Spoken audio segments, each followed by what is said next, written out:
Welcome to another episode of the Tower 26B Racer Podcast. I'm Joe Minsky here with the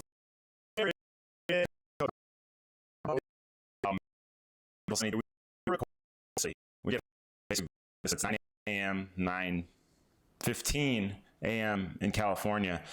Sand is still in my eyes. We both coached a couple sessions this morning, but if it's a little brighter, the sun's out, sun's shining, and I'm alive, baby. It's a great day. Yeah, we are ready to roll. We have a content-rich episode as usual. I just remind all you guys, we are on Facebook Live right now. If you're watching, tuning in, ask questions. We will answer the questions. Christoph will shoot them over. He's over in the control booth. Shoot them over, and we can answer them live on air. So ask questions on that Facebook Live, and we will try to get to them as quick and as thoroughly as possible if we have an answer. And if we don't have an answer, we'll make one up. Right? You're good at that. No, you're good. Improv Jerry over there. You've seen this guy. He was upstanding. He did 5 minutes at the Comedy Store last week. It was amazingly fun. Hey, we had some great results. We were out in the Santa Barbara Tri last weekend. Ironman Mont Tremblant. We had some amazing results from our Tower 26 By the way, subscription. Congratulations to you. I mean, terrific coaching. Yeah, well, no big deal. I know what I'm doing. Let's just say that. But hey, we had, I think 5 age group winners at Mont Tremblant. Yes. Isn't that what it was? 4 age group winners and one professional winner, female professional winner, Carrie Lester. Just amazing results, and that was fun to win the Santa Barbara Tri out here, a local race that popped up again this year after the mudslides last year. They canceled it, so it came back this year. Same thing. We had the overall women's winner. We had the second place also. Second place women's winner as well, Stacy Stern. Overall women's winner, Ash Dragon. We had Craig Taylor won the amateur division. Tons of podiums. How did Jim Lubinsky do? Oh yeah. Let's just say third place overall. But I won the Santa Barbara Triathlon 9 years ago, 2010. This year, 9 years later, I was 7 minutes faster than I was 9 years ago, and I got third place. You know what's shocking? It blows my mind when I see this big hunk. Hunk is the key term. Yeah. Hunk. It's this man with muscles all over him and big running 5:30 mile pace. I mean, it's just shocking that you can run that fast. And the funny thing is, the other guy's 30, 31, 32 years old. I'm us upper 40 guys, above 40 guys. I'm representing out there. Yeah, it's impressive. Am I the heaviest, fastest athlete in the world? 190 pounds, the heaviest, fastest. Let's just a coin. That's my T-shirt's going to say that. I think I might be heavier than you, but I'm definitely not faster. The heaviest, fastest running athlete. You might be the heaviest, fastest swimming athlete. So we'll find a biker and we'll do a Athena triathlon or something. Isn't that what they call it, Athena? It would be Athena squared. Hey, so listen, we have some countries moving up the list in our most listened to. Netherlands. The Netherlands is 7th. Where did they come from? They came out of nowhere. I know, it's amazing. Huh? So Dirk, who swims with us, and he was going to Kona until he broke his foot. Yeah. Tough story with Dirk. He was going to Kona, amazing athlete, qualified for Kona, comes, swims with us in the ocean every Wednesday, has killer sessions, group 1, leads group 1. He goes out with his wife and his parents and somebody else frolicking in the waves and breaks his foot. Yep. Jer, we got to put out some type of contract that our athletes do not do stupid things on their own time.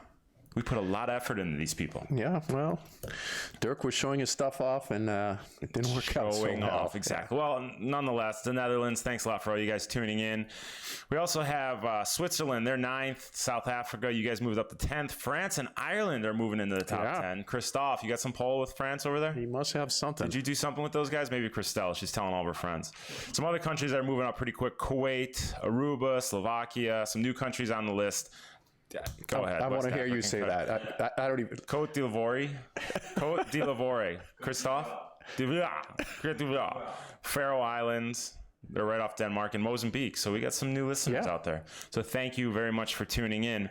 Now, we did our last podcast. I have a bone to pick with all you out there. Our last podcast was overcoming race anxiety. And one of the biggest questions I get from athletes is, hey, I'm nervous at the start. How do I deal with that? It's our least listened to podcast. I'm surprised. In fact, and this is why I'm wrong many times in some of these predictions, I would have thought that with time, certainly after several months, this would be a leading episode where a lot of folks would want to listen to this because we deal with the anxiety step by step and how to overcome it. It's we're under 10,000 downloads. I mean, 10,000 downloads. I think everyone in the world, triathlete or not, has listened to us by now. So maybe we're just running out of listeners. Could this be the case? Not with you, my man. I don't know. They're just going to keep listening. So if you haven't listened to the race anxiety episode yet, go listen to it so I don't have to answer your stupid questions later when you ask me, hey, why do I have race anxiety? I'll say, you listen to the podcast, right? So there's no question. What did we talk about last show besides that? Is there anything else we touched on? We talked a little bit about wetsuits and the two-piece wetsuit and the value of it and so on. And then also... I think that was it, actually, two main topics. I mean, the main thing was we spent a lot of time going over the process, the step-by-step process of overcoming anxiety and why one gets anxiety and then how to reduce it. Yeah. And then what are we going to talk about this show? Well, we're going to talk about race tactics and racing strategy. So you start the race with your anxiety, you take it out, and now you execute the tactics. We cover it all here at the Tower 26 Be Race Ready podcast. So let's get into it. You want to get into our race tactics topic? It's something we've been talking about this for a while, and it comes up in questions from listeners. They'd have specific questions about what to do with at certain times in a race, and we had kept delaying. Let's do a podcast. Let's do an episode on race strategy. So it's the heart of the season. We practice in training all the time: drafting, pace line, sighting, deck ups, but putting it into action in the race, I think it's really smart to go over this. How do you put it into effect? Right, and what are the specific things to do at certain times? And then I want to touch a little bit on, which will prompt each other to do this, especially at the end of this little discussion on for the elite athletes, because we do have some elite open water swimmers that listen to our podcast, and we do need to address some of their needs. By the way, Wednesday morning, there were some of the fastest guys that ever come out to the Wednesday morning swim. Who were these guys? They were lapping Group 1. Who were these guys? Right. So Katie Campbell was there, which represents the U.S. For our open water swim team, certain countries in the world, and she just came back from one of their tours. And she had a friend with her off the British team. So he was there yesterday morning. They were flying, so it was impressive to see how fast they were swimming in comparison to the swimmers that we usually think are fast, but these guys were, wow. Well, elite triathletes at the very, your 48-minute, 47-minute swimmer is fast.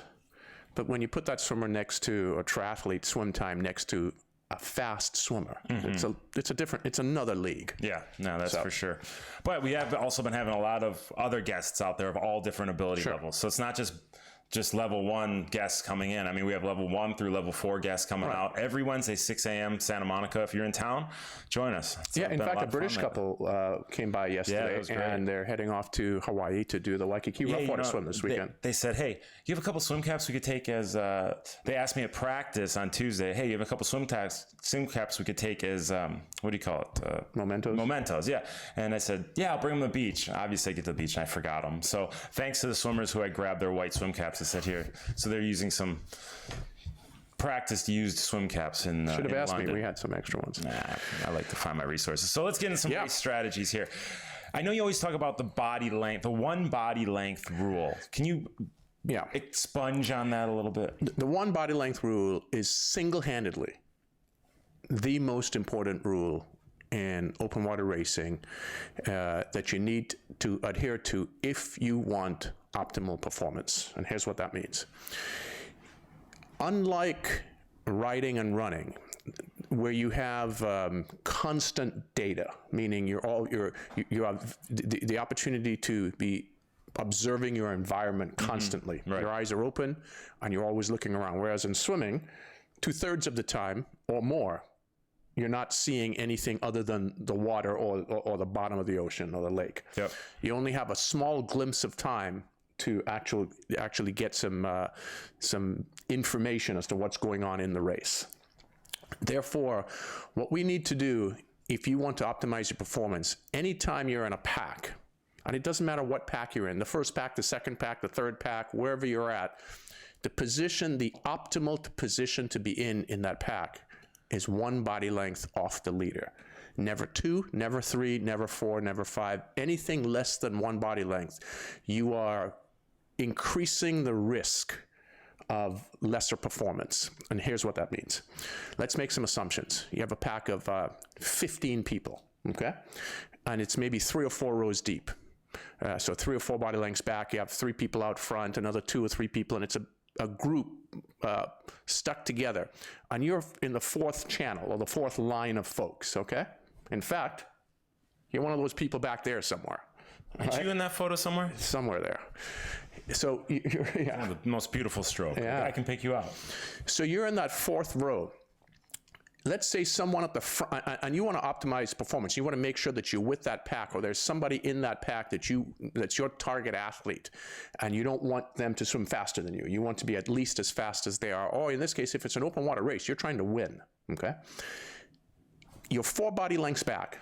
A person in the front of the line, the front lead swimmer, or the front 2 or 3 swimmers, make a breakaway. They've done an accelerated move, and they've made a gap. They've created a 3, 4, 5, 6, 7 foot gap on the second string, the people who are drafting in 1 body length back. Mm-hmm.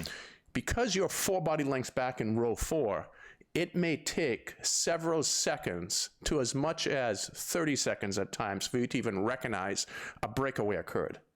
And by the time you've recognized the breakaway, then you have to try to get around the people that are in the 3rd string. Then you have to try and get around the people in the 2nd string.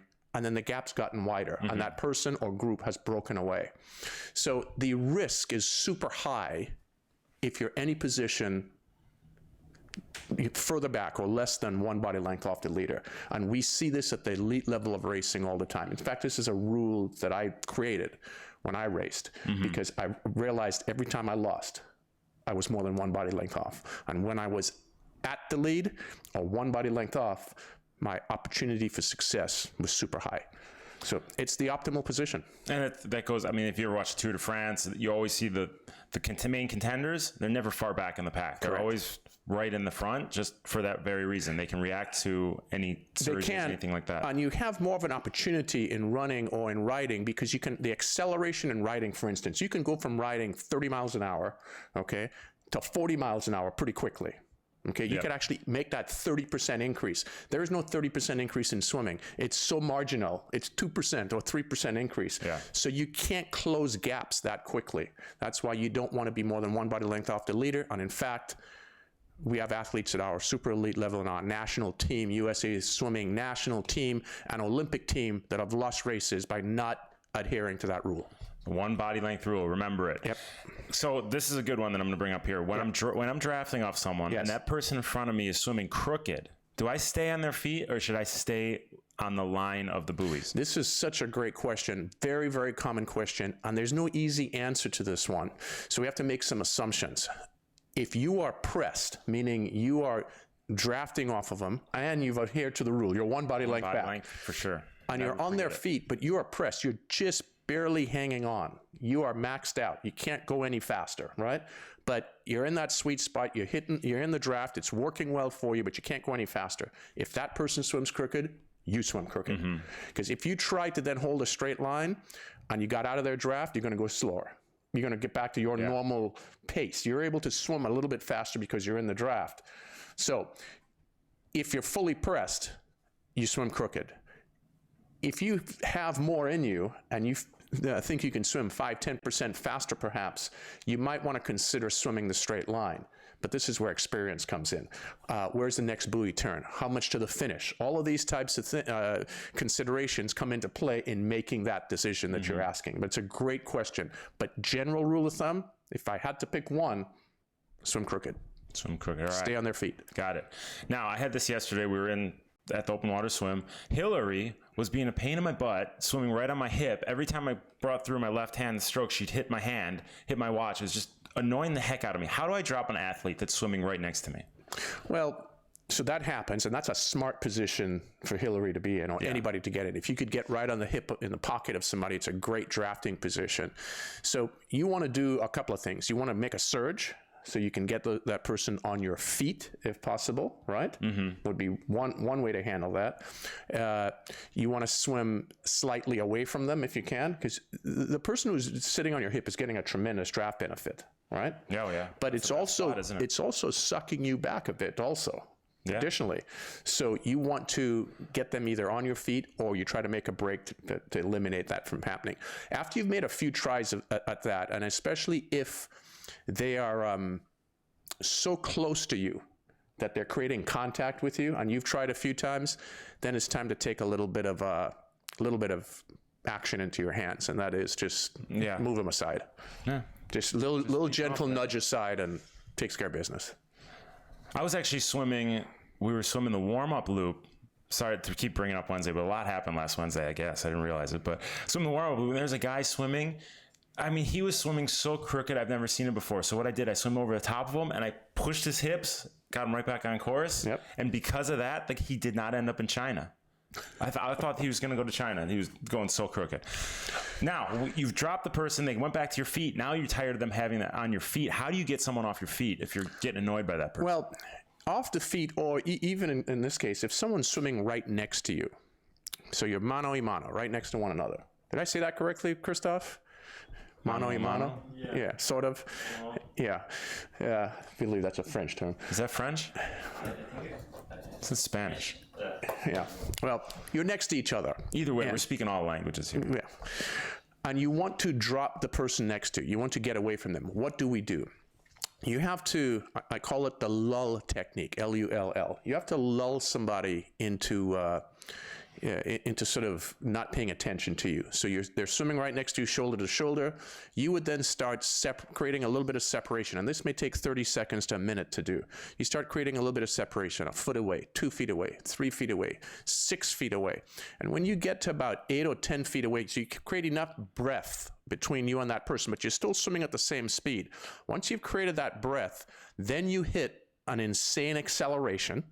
Okay, so then you up it, whatever you can go, and you have that breath, that 6, 7, 8 feet apart. You make the acceleration and a further slant out. Mm-hmm. So you've accelerated and you've turned slightly away to create a bigger depth of space between you and the person, so they don't are unable to hop onto your feet. Mm-hmm. So you lull them into comfort by just separating slowly, but not going any faster. So they're looking at you and they're going, okay, well, Jim's not going ahead. He's just somehow, he looks like he's swimming a little crooked. I'll let him swim crooked. You lull them into the comfort of thinking everything's fine. And then at the right time, you make the surge, and you make the surge with a further slight lateral move. Gotcha. Lull them to sleep. Yeah. Now, the same thing applies on if someone's on your feet. You're going to make a surge, and you'll make several attempts at surging to lose them. And if you can't lose them, then you can also just slow down and make them come up next to you. Yeah, and then you can utilize that same move again. It's all about thinking and being aware out there. It's about strategic play. Mm-hmm. I mean, you've made a career on it. I mean, how many races have you won just by strategy? Well, lots of races against athletes who are way better than my ability in the swimming pool. So these are tools. Again, that's all they are. They're just tools to deploy when racing. Now, if I take it out and I'm with a pack and they're swimming crazy speed that I'm not ready for, what do I, if the pack's too fast, what do I do? So typically, a pack after the start tends to slow down after 2, 3, 4, 5 minutes, and they settle into a pace. But let's say you're in a pack where the pace is a slightly quicker than your desired pace, that you go, I'm not sure how long I can hang on to this. Maybe I can hang on for 2 or 3 minutes, but I'm not sure I can hang in there for 10 minutes, as an example. You have to remember something. Packs are just people. And a pack has a psychology to it. And let's get right down to the basics of most of us. Most people are followers, okay? And most people don't have a ton of experience racing open water. So if I were you, my suggestion in that pack is to make your way up towards the front.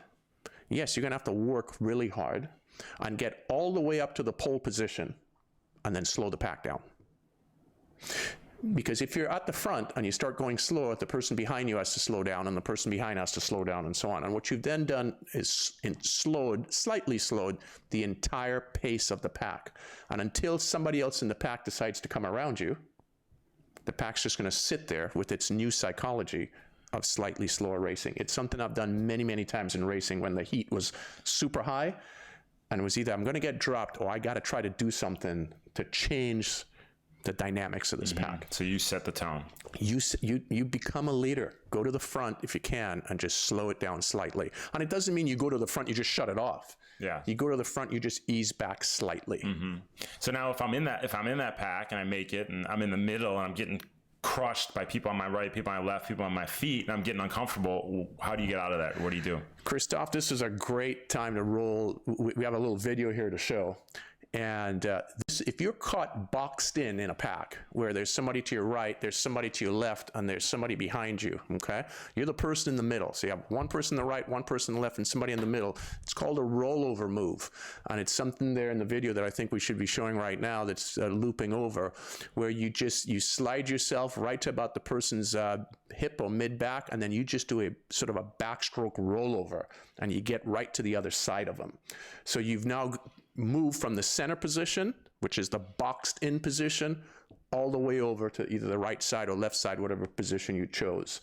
So you want to be, the optimal position to be in a pack is to one of the sides, the inside position or the outside position, but never in the middle. Mm-hmm. That's where you get squashed, boxed in, it's uncomfortable. You have no control over the pack in that position. So It's called a rollover move. So now what do I do if someone's drafting on my hip and I'm not comfortable having them there? Like what steps do you have to I mean, I know you said veer off, but is there anything else we can do that, put in a surge and move off them? Or do you ever, do you figure that the reason I ask this is because do you figure that you're swimming the same pace as that person? Should you drop back and try and get on their hip? Or same thing on the feet. Like if someone's on your feet and you're just not comfortable having them there, I know we spoke about lulling them, but is there ever a time when you want to just take off the gas and let them take the lead, or what would you do there? Sure, but some folks are, as you see in we see this quite often in bike races. Some folks are they're not going to come to the front and do their job, do their work. So you're trapped. If you've tried that a few times for the person drafting off of you to have an opportunity to take the lead so you can get some rest and they're not doing it, then it's time to get rid of them. Yeah. So then you make the surges we talked about. You try the lull move, especially if they're creating contact and sitting on your hip. Then you definitely help move them aside. Yeah. In somewhat of a gentle way. They know what they're doing, sitting there. Mm-hmm. So you have Gotcha. to right. You can't just be pulling along the pack. And I find myself being a strong runner and not the strongest swimmer. I find myself at the back of the pack a lot of times, hanging on by the back. How do I move up throughout that pack? What's a good way to move up? Great question. And this is fairly common. We find ourselves, especially as inexperienced athletes, most inexperienced swimmers, that is, you get caught into these packs and you're not sure what to do. Well, you actually do have a decision ahead of time. Packs get formed by people just being around and getting together. But as the pack is getting formed, you should be taking in information as to, okay, a bunch of people are coming in together. Where do I want to be? And we always want to try to avoid being in that boxed in position, meaning having people on our right side or left side. So you want to always try to get to as mentioned prior, the inside or the outside of a pack, because ultimately most packs are V-shaped. If you did a real big aerial view of an entire race always ends up like this, okay? Just like a pyramid, might be jagged a bit, but it's this way.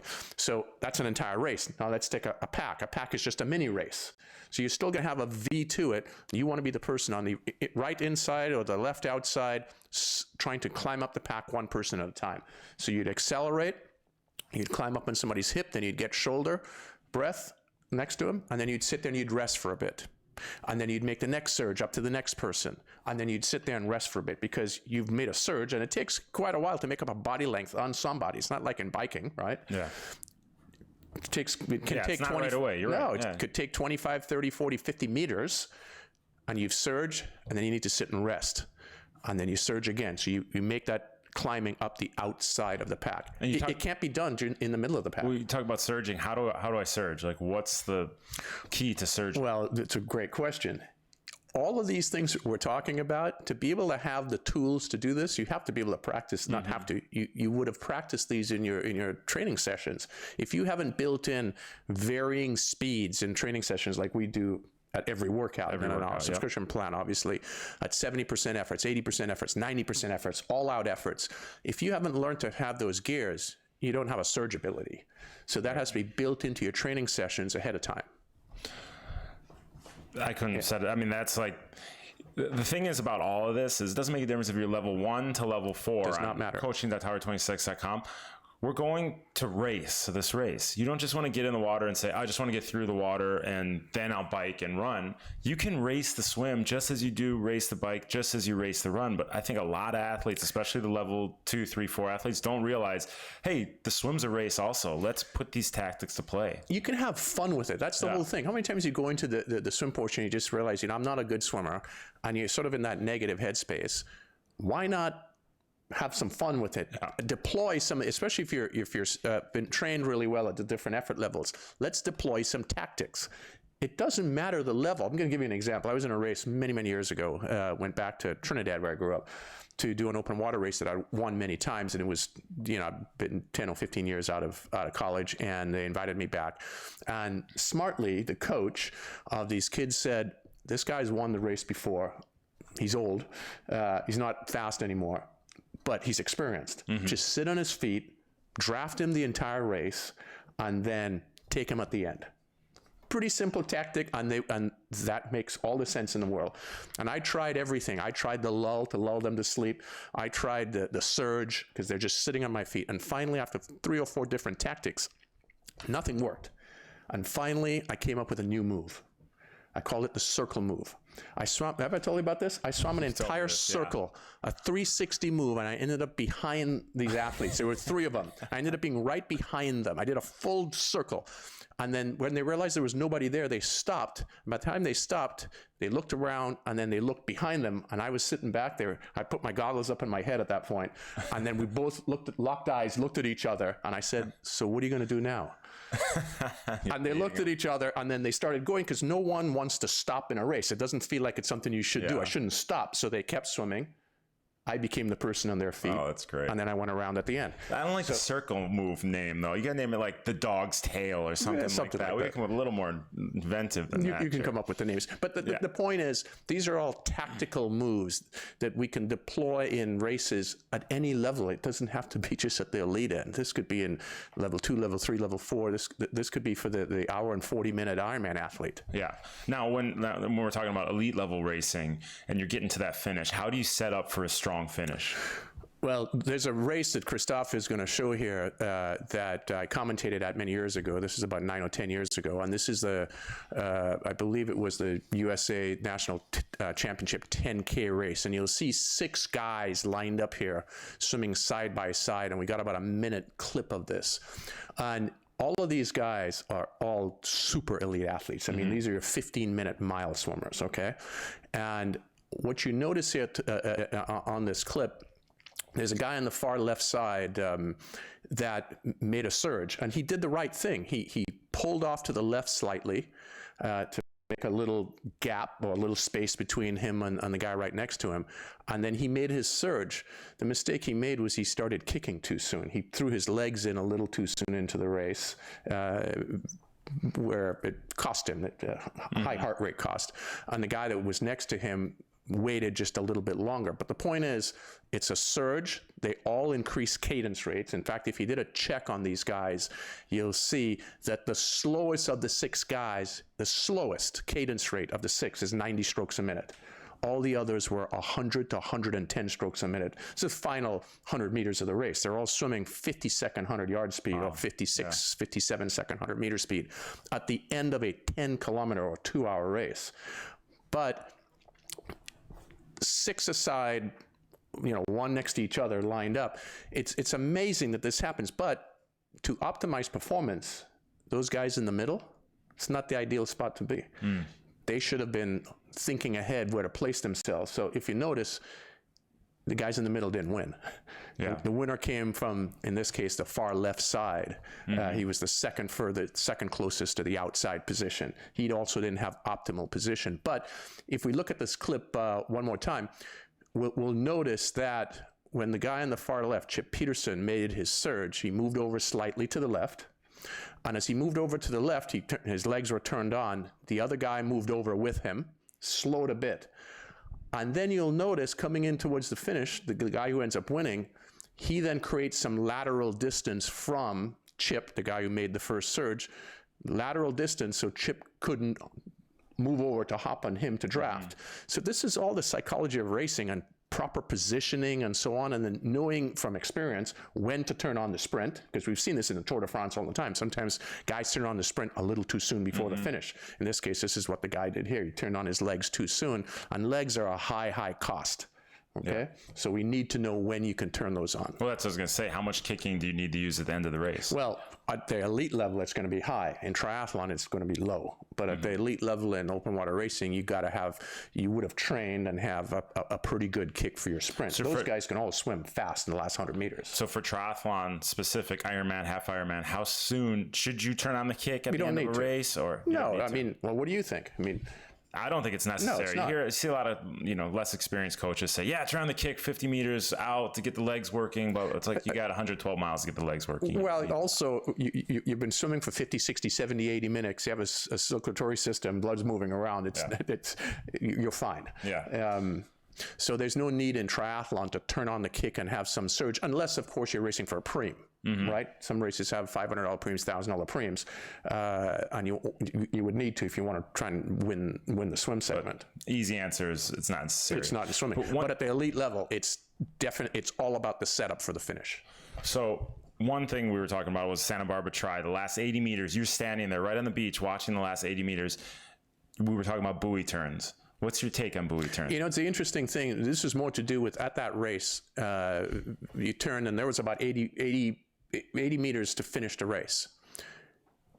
Outside of you and our Tower 26 athletes, most athletes, and I sat there, I should have video recorded this. Most athletes, you guys, turned that buoy and took, in the last 80 meters, are you ready for this? 1 to 2 sightings. That's it. 1 to 2 sightings. So they would turn the buoy. It's a straight shot into the funnel to run up the beach, and many of them were off base, 10, 15 yards off because they're not sighting. Yeah. And you guys were straight on line. You're sighting every 6th, 10 stroke at the most, but typically every 6th. They were sighting about every 30th stroke. Wow. Not good. Well, here's another thing that came up with Santa Barbara. We made the turn for the last half of the course. So it was a mile course. So it was a half mile. And it was directly into the sun. I mean, you couldn't see a thing. So you couldn't see a buoy. What's your take? What should an athlete do to prepare for a sunrise, like pretty much all races take place right first thing in the morning? And if it's right into a ball of blazing sun like that, what's an athlete do? One, you got to make sure you got the correct equipment. So as far as goggles, make sure you have tinted goggles at a minimum, right? Yeah. And then when it comes to sighting, you have 3 sighting points: where you're going to, where you're swimming from, and then some sort of lateral. In this case, you guys were swimming right into the sun. You had the beach to your left, right, coming in. Exactly. So you could use the beach as your lateral gauge, as trying to maintain a certain distance. In this case, you guys were swimming about 70 meters, 80 meters out from the beach. So you would have to breathe to your left if you're not a left-sided breather, or take a look every so often and make sure that you're maintaining approximately that 80-meter lateral distance. And also you would have maybe some side markers that you picked out prior to the race that you know to look for on the beach. Yep. So in this case, in Santa Barbara, you had all those palm trees. And that's exactly what I did. I was watching the beach because every time I sighted, I actually saw you when I was coming on the beach, and I still had those sunspots in my eyes from trying to sight into the sun. You just couldn't see anything. Yeah. But I was watching the beach and I ended up right on course. So I want to talk about one little thing about the elite level, you guys, because I know we have some elite level athletes and coaches that listen to this podcast. Here's the deal. Racing at the elite level, okay? You want to win the Olympic Games, the World Championships? This is just not about swimming 14:45 in the pool for 1,500 meters. You have to be super smart, practice all the skills, but be super smart. This is about being a chess player. And if you're a little athlete, meaning if you're in that 150-pound range and you're racing with guys at 180 and 190 pounds, you do not want to position yourself or be positioned next to those athletes at the end of a race. They will be able to squash you easily and outpower you. So you want to make sure that you're fairly smart in setting up yourself at race towards the ends of races, being around the correct athletes. Additionally, if you're ever able to get that one body length rule, by the way, becomes important towards the end of a race. If you're able to get the one body length rule lead and not drafting. We talked about it from a drafting position earlier. If you're able to get a one body length lead on your group with, say, 100 meters to go, that's a huge advantage, because then you can actually block people from coming around you. You can slightly move over to veer to your right or veer to your left to stop folks from passing. So when it comes down to the elite level of racing, it's about being smart on smart placements, knowing where other athletes are, knowing who those athletes are, and recognizing that you want to manage your risks and mitigate problems as much as you can. It's not just about trying to swim the last 100 meters the fastest. All of you guys that are swimming 14:45 to 14:32 to 15 minutes for a mile, you guys can all swim fast for 100 meters.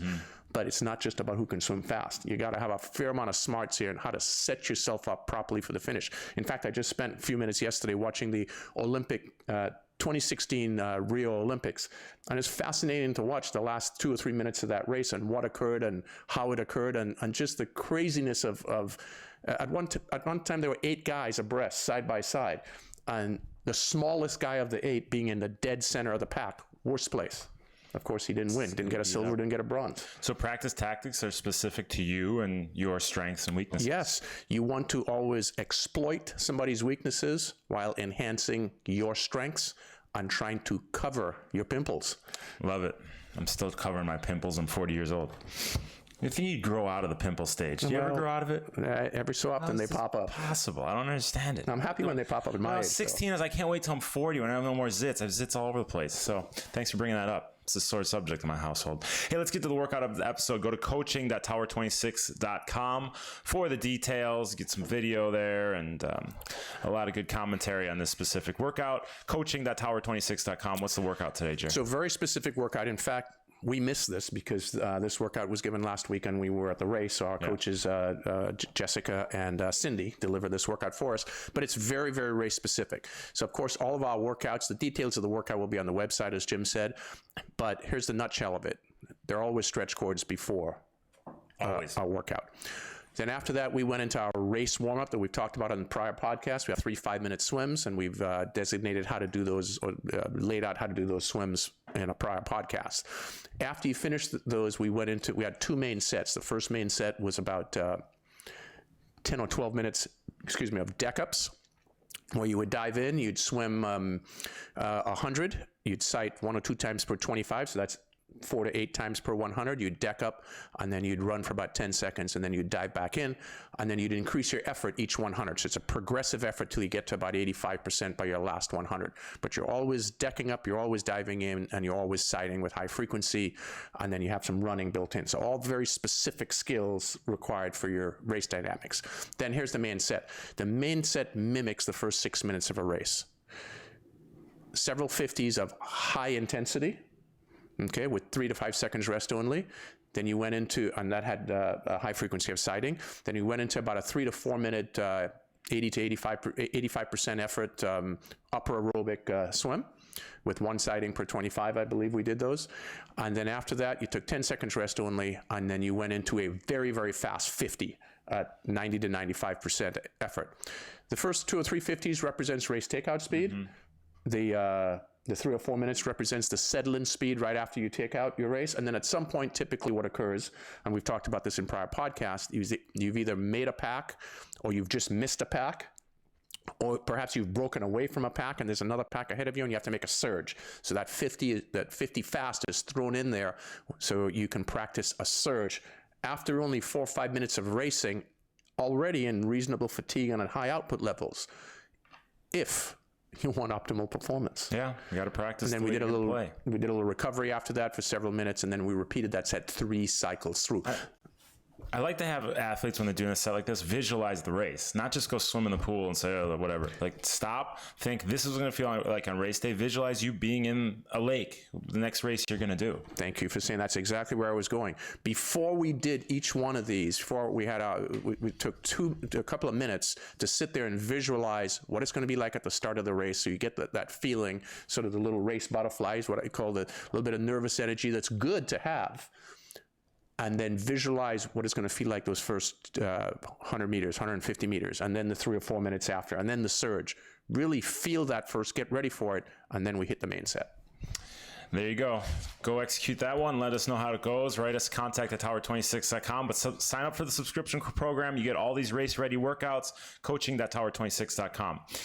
Speaking of contact@tower26.com, we got a bunch of questions here, Jerry. So let's get to the questions of the episode. The first question is from Chris Sanders. He's a subscriber on coaching.tower26.com. Hey, Coach Jerry, I've been part of your online program since last year. I wanted to say huge props and much appreciation for bringing this to the masses. The structure has really brought me to the top of my swim game. Question about sighting. What are your thoughts on efficiency differences, if any, between the two sighting methods? Method number 1, lifting head to sight, then breathing, versus method number 2, breathing, then swinging head around to sight. Seems backwards. Yep. For the last 4 years, I've been using method 2 and find it most natural and least disorienting. While I've been using method 1 in practice, I found myself going back to old habits just 10 minutes at Ironman Canada last month.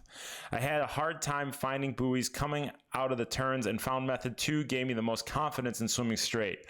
I much appreciate your input. Thank you very much. Ooh.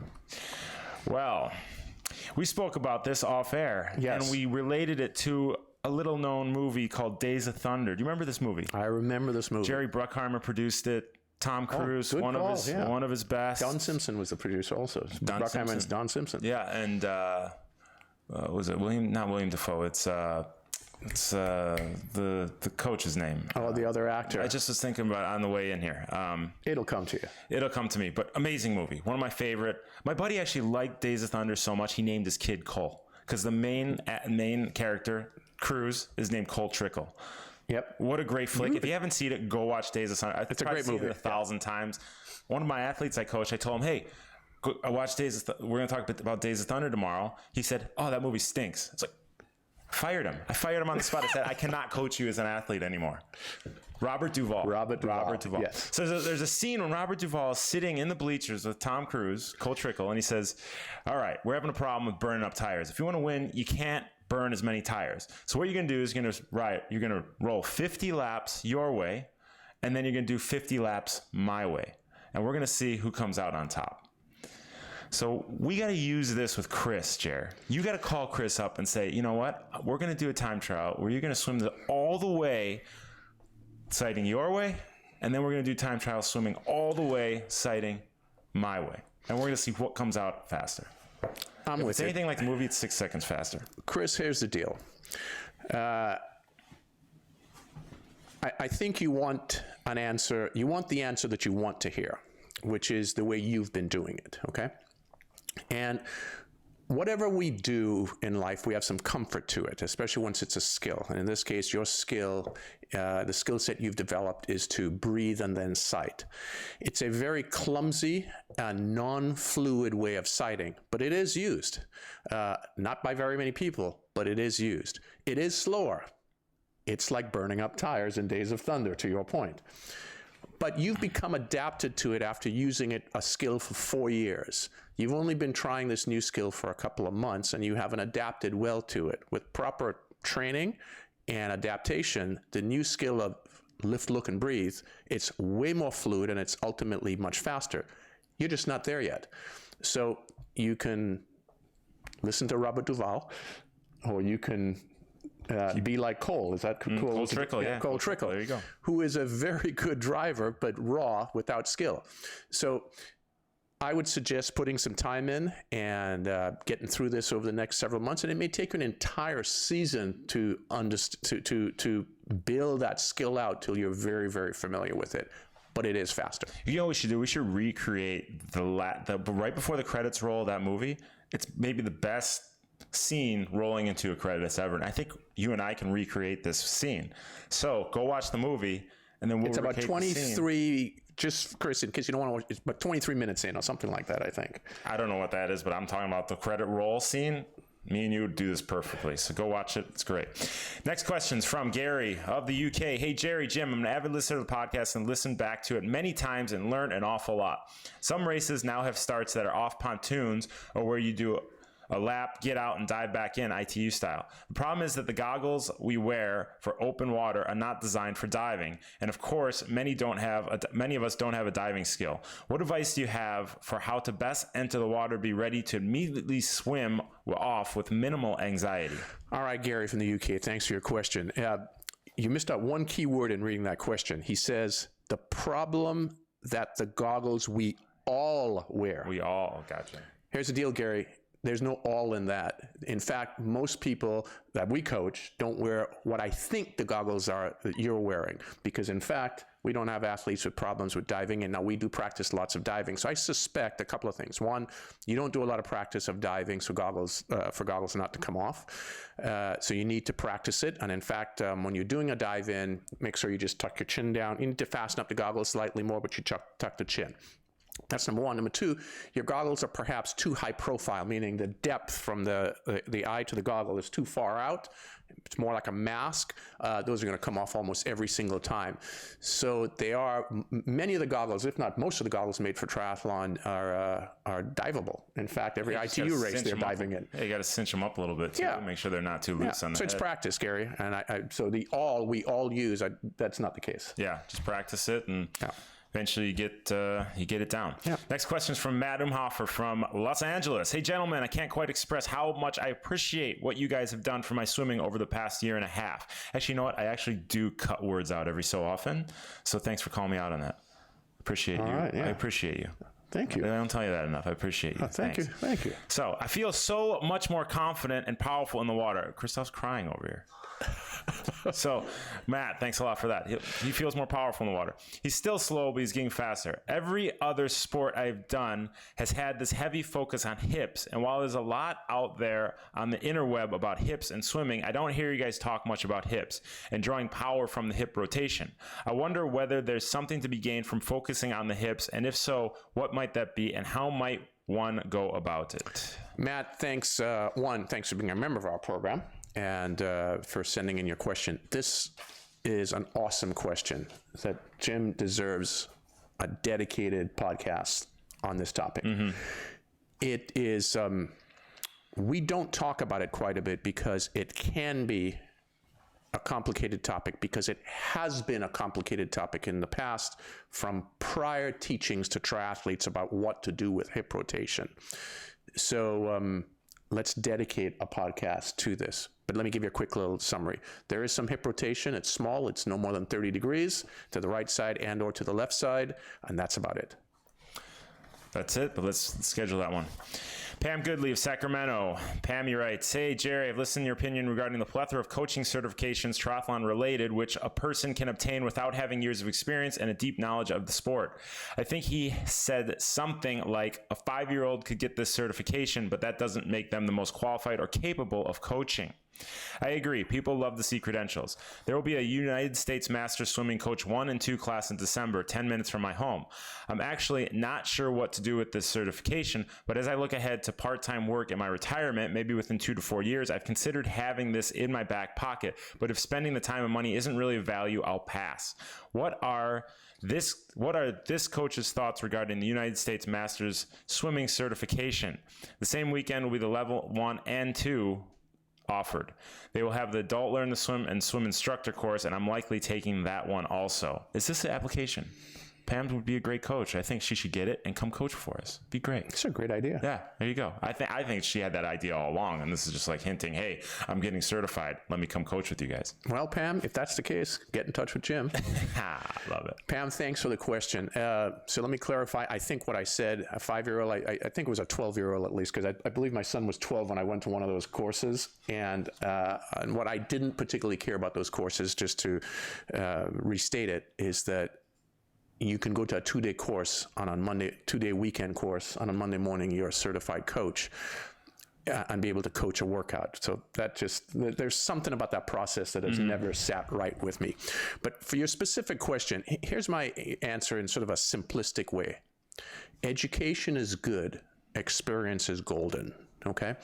It's always terrific to have education. Go out and take these courses. In fact, United States Master Swimming offers terrific credential courses.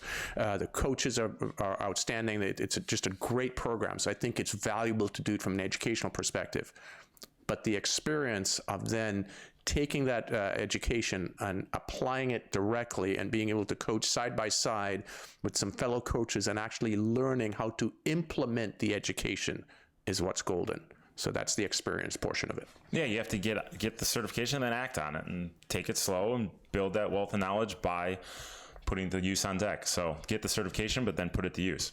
Come down here and sit on deck with us a couple sessions. That'd be great. If you're retiring, you have nothing but time. So there you go. Susan Ford. Susan Ford is on fire lately. Isn't she? She's a subscriber, and she's winning everything on the planet. So at the Storm the Fort local sprint triathlon, she finished the first woman overall by 5 minutes, 45 seconds, and she was 19th in the men's race. So her question is, that was just a little props that she threw in there, but I want to give her props anyway because I read that, and I was like, I read that in her note yesterday. So, holy cow, this girl's on fire. She says, how does goggle color affect the visibility of orange and yellow buoys, orange or yellow buoys? And what's the best way to avoid those goggles fogging? I always have trouble with seeing through the fogging goggles. So Susan, thanks for the question. This is not, I'm not setting you up. Do you actually know the answer to the first one? How does goggle color affect the visibility of orange or yellow buoys? And the reason, let me give you my answer. I don't know. No. Well, I mean, if you have orange goggles and they're orange buoys, you might have a tough time. But no, if it's just a blob in the water and doesn't really make a difference what color it is, I kind of just go for it. That's what I say. I don't know. I haven't swam with enough different color goggles, Susan, to actually have the experience to answer that question, so I apologize. The easier one on what's the best way to avoid fogging, that's a simple thing. You just have a couple of drops of water, 2 or 3 drops of water into your goggles before the start of your race. It's that simple. All this anti-fog, and I'm not trying to not have people go out and buy anti-fog goggle drops. Yeah. Whatever, ocean water, lake, pool, a few drops in, you're good to go. Yeah. Chris Salomon. Chris is another subscriber, one of my athletes. He took a one-on-one with me when he was out here a few months ago. And that's right, yeah. He made the biggest improvement I've ever seen in someone in an hour out of any athlete I've ever coached. It was amazing. Remember that session. Amazing. Yes. Hey, you were standing on deck too. And we were just watching this guy. The little change. I mean, it was amazing coaching, but the little changes he made. It's all about the coaching, right? Obviously, but he writes, "Hey coaches, I'm feeling a bit perplexed and frustrated on the subject of stroke rate. From the podcast and various workouts, I know Jerry's extols and virtues of high stroke rate, but I just don't know how to get there. It seems like my natural stroke rate is the very low end of the spectrum, usually around 58 for a 70% effort, 62 to 64 for an 80 to 85% effort, and never higher than 70 or even for 100% max effort 25. From purely a physics perspective, I suppose that means that my distance per stroke or thrust applied per stroke is higher than another swimmer who achieves the same performance times but has a higher stroke rate. I don't know how to increase rate without increasing effort, which doesn't seem desirable. In other words, sure, at 70%, I can increase my stroke rate from 58 to, let's say, 68, but to achieve that, I feel I would have to either short circuit the stroke, terminate it too early, or not pull as hard as I normally would for a 70% effort. Neither of these seems like a good situation. Or is there another option? Am I missing something? All right, Chris, thanks for your question. That was a tough one to read. A lot of numbers there, Chris. Well, and this gave you some insight into, I allowed a lot of the question in here. Yeah. It gave you an insight into Chris's personality. A thinker, okay, and very data-driven. Mm-hmm. So let's answer the data-driven portion, Chris. Your specific note was you have a your stroke rate's at the very low end of the spectrum. It's actually not. At 58 strokes a minute, you're smack daddy right in the middle. That's just about where everybody is in stroke rate for the most part, at least in the triathlon audience. So you're in that normal fat part of the bell curve. You've been with us long enough to know that we use the tempo trainer. You would take your stroke rate, in your case, which is 58. You would increase it only by about 5%, which is only about 3 beeps, okay? 2 to 3 beeps, so from 58 to 61 as an example, and you'd set it there and you'd do about 10 workouts in your main swim set at that 5% increase. So we have these built-in protocols on how to help increase cadence rate very slowly, 5% or so every 3 weeks. Also, we get faster by having additional power. That's why we have stretch cords, right? Built into every workout. So you want to make sure you're doing your stretch cords so you can start generating some more power with each arm stroke, which also will be able to help you increase cadence rate more effectively. So make sure you're doing these things. And I really dedicated to doing the stretch cords over the last 6 weeks. I've dedicated 4 times a week, and it doesn't have to be 3x100 every time. I'm just making sure I'm getting in a set of stretch cords at least 4 times a week. And yesterday was the first time when I could actually put in that turnover and get the power and put in the surges. And I think I attribute it to my dedication to getting those stretch cords in. And your point is, and Chris, what Jim is saying here, it's training. You have to be consistent at it, and we get better by doing lots and lots of training. Mm-hmm. So. Next question is from Bella Demova from, hey, Jerry and Jim, I came to triathlon after knee surgery and injury from ultra running. I learned to swim and did my first sprint triathlon in Greece last year, which got me hooked. I've been loving the variety of training, and your podcasts have been both motivating, helpful, and hilarious. So please keep them going. As a 31-year-old woman who has been mainly running and cycling, I don't have much upper body strength. Do you recommend any specific dryland exercises or just swimming? How do we prevent and deal with shoulder injury? I work on a laptop all day, every day, and then long swims make my neck and shoulder even stiffer. I suspect the key is activating the lats, but specific exercises would be very helpful. All right, Bella, thanks for the question. What do you recommend for dry land? We just talked about it, right? Talked about his leading question. I didn't even look ahead and see that one was going to say that, but stretch cords. Get the stretch cords. And if you think you're extra weak, we use the yellow ones. There, I think there's a level down. You can start with the lighter ones. Right. Start with those. So get the stretch cords and commit to using the stretch cords. Right. So that's the easiest thing, but you also have to swim a lot. Secondly, your second question was a little concerning in the sense of, why are you asking this question? At least that's how I took it. How do you prevent shoulder or deal with shoulder injury? Well, why would you even be having shoulder injury? You're new. There's nothing in your note that stated that you have a high frequency or massive volume of training, so there shouldn't be any shoulder issues. Unless you're tying this into your problem with working on your computer and therefore having upper neck and shoulder stiffness and so on. That has nothing to do with swimming. That's an ergonomic problem with how you're set up on your system, right? Your elbows are either too high or whatever it may be. You need to get more ergonomically set up so you're comfortable and there are no issues. Yeah. And every so often, stand up, stretch, move your neck around. I mean, those could lead to shoulder issues, but you got to take care of yourself first. Last question. You really want me to read this whole thing? Look how long this question is. This is a good question to read. I think it's, and believe it or not, it's trimmed quite a bit. Can you read this? It's First of all, Sybil Shorn from London, you write, hey, Jerry, you want me to read this whole question? You don't even give me acknowledgement. I'm reading the question. And she's saying hi to you. Yeah, well, what are we going to do about that? Hey, Jim, Jerry. Thanks a lot for the podcast to better my swimming. I feel you're my last hope in desperation to swim better in triathlon. I feel you and Jim are my last hope. I feel you two amazing humans are my last hope in desperation to swim better in triathlon long and middle distances. I learned the front call 7 years ago. I'm 41 years old and had different coaching plans and guidance, but I have not improved. I swim full distance Ironmans, 113 to 116 and half in 34 to 38 minutes. I try to swim 3 times a week for 45 to 60 minutes. My pool times in the 25 meter are between 150 and 155, no matter if I try hard or not. This is massively annoying to me and I would love to change it. My pool swim feels tedious and hard, and I'm not very good at training all on my own as I just swim and drag myself along with the paddles and pole buoy. Club swim mean that I just chase people and time and my form and win. Club swim means that I just chase people and time and my form is out the window. I feel that my club coaches just gave up on me and I think I can catch up on the bike and the run. Partly true. I qualified for the 70.3 Worlds in Nice without problems. Still, I love to be a half good swimmer. Well, she's half good. She's going 34 to 38 for a half and 113 to 116. You're answering part of the question here. I have a running and rowing background, was always very technical at rowing, but can't get it right at swimming. My tri-coach who sets my program is not based in London where I live, so he can see me swimming only 2 to 3 times a year when I visit. also have phones. He thinks I'm very soft in the water and there's no power, but equally, I don't know how to change. My question is, do you think there's hopeless cases like me? Is it possible to improve with online coaching when I don't get feedback from someone what my issue is? Would you, in my case, recommend a one-on-one coaching over your platform to start with?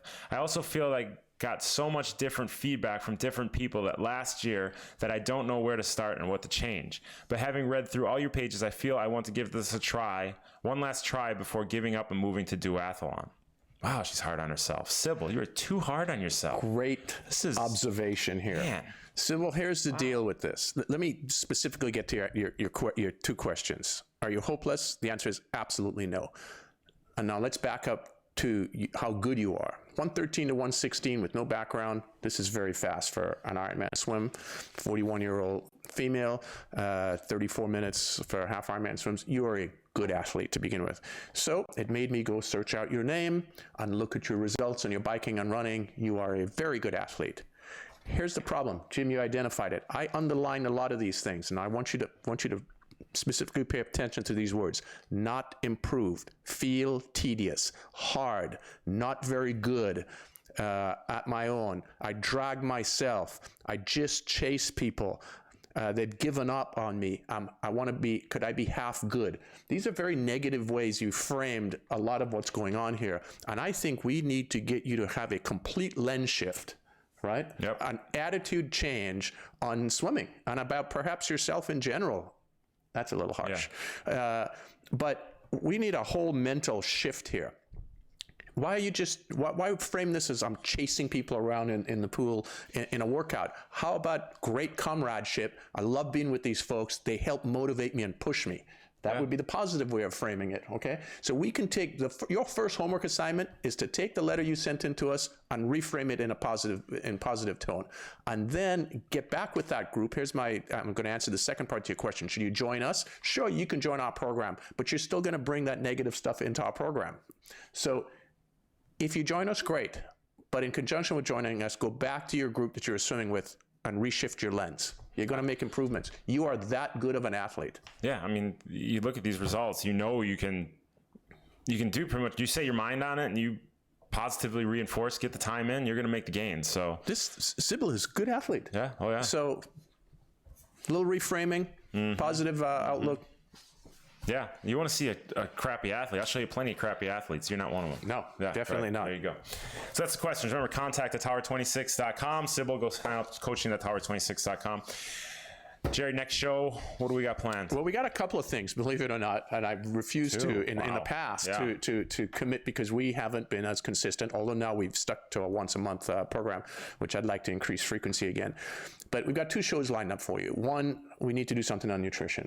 And as it relates to triathlon in general, but specifically, obviously, the swim segment of it. But in general, there's so much discussion now on keto. There's so much discussion on plant-based protein and so on. Let's talk to some of the experts and get some good education out. So that's number one. And then we are I'd say, Christoph, we're getting closer. We're not fully there yet, but we're in the final phases of touching up our video analysis program. So we're going to get Jack out here on the show and go through our video analysis program in detail as to how that's going to work and all the different pieces to it. And we also have to talk about triathlon coaching, Tower 26 triathlon coaching. Yes, sorry. So 2020, we will be have all the coaches offering up our program. And we're already coaching. We have about 100 athletes that we're coaching, but it'll be opened up to our audience first. There we go. More questions, contact@tower26.com. Jerry, appreciate everything you do. Thank you. Christoph, same to you. Even though you're over there making fun of me, I can see you behind that light making faces at me all the time.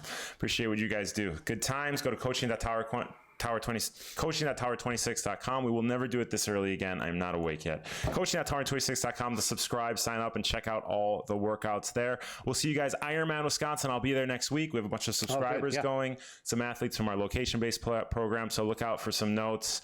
We will do a pre-race swim on Saturday before the race. We'll have a warm-up swim. So I'll put out a note on that. So see all you guys at Ironman Wisconsin. And everybody else, we see you next time on the airwaves. For Jared Rodriguez, Christoph Balestra, this is Jim Linsky, the Tower 26 Speed Racer podcast.